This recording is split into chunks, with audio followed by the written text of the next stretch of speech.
সঙ্গী বা যাদের সাথে উঠা বসা হবে তারা অবশ্যই যেন ভালো লোক হয়, সালেহ হয়, সেটা আমাদেরকে খেয়াল রাখতে হবে। রাসূলুল্লাহ সাল্লাল্লাহু আলাইহি সাল্লাম বলছেন, আর রাজুলু আলা দীনি খালিলি ফালইয়ানজুর আহাদুকুম মান খালিল। প্রত্যেক ব্যক্তি তার বন্ধুর ধর্মের উপরে তাকে মূল্যায়ন করা হয়। ফালইয়ানজুর আহাদুকুম মান খালিল, সুতরাং তোমাদের প্রত্যেকের উচিত খেয়াল রাখা, দৃষ্টি দেওয়া যে সে কার সাথে বন্ধুত্ব স্থাপন করছে। কারণ বন্ধু যদি খারাপ হয় তাহলে আপনাকে যে কোনো সময়, যে কোনো মুহূর্তে আপনাকে পদস্খলন ঘটিয়ে দিবে। রাসূলুল্লাহ সাল্লাল্লাহু আলাইহি সাল্লাম সুন্দর একটি উদাহরণ দিয়েছেন ভালো এবং মন্দ বন্ধুর সাথে। রাসূলুল্লাহ সাল্লাল্লাহু আলাইহি সাল্লাম বলছেন, ইন্নামা মাসালুল জালিসিস সালিহ ওয়া জালিসিস সাইয়্যি কাহামিলিল মিসকি ওয়া নাফিখিল কির। যে ভালো এবং বন্ধুর দৃষ্টান্ত হলো কস্তুরী বহনকারী, অর্থাৎ আতর বিক্রেতার কথা বলা হয়েছে, এবং নাফিখুল কির এর দৃষ্টান্ত দেওয়া হয়েছে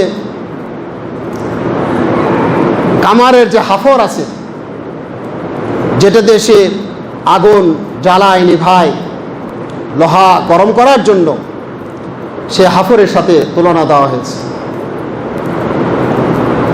এরপরে অংশ বলছেন যে ফা হামিলুল মিসকি ইম্মা আন ইউহদিয়াকা।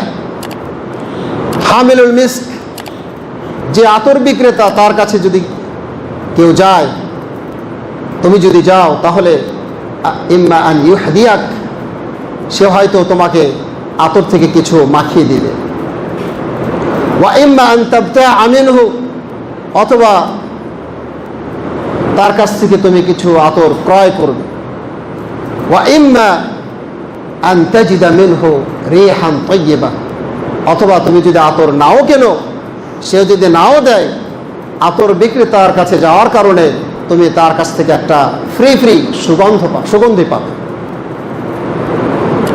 ওয়া নাফিখুল কির, আর কামারের হাফরের কাছে যদি তুমি যাও, ইম্মা আন ইউহরিকা সিয়াবাক, হতে পারে এই হাফর, কারণ সেটা তো আগুনের কাজ করছে, সেটা তোমার কাপড়কে পুড়িয়ে দিতে পারে।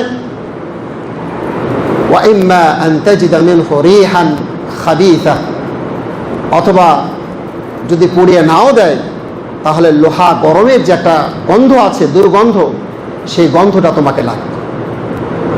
তাহলে বোঝা আছে যে ভালো বন্ধুর সংস্পর্শে থাকলে মন্দ হওয়ার সম্ভাবনা নেই, ভালো থাকা যাবে।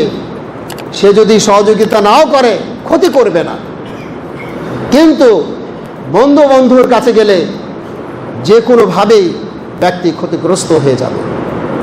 এজন্য যদি আমরা ভালো বন্ধু গ্রহণ করতে পারি, তাহলে আমরা আমাদের হৃদয়টাকে সালিম, সুস্থ রাখতে সক্ষম হব।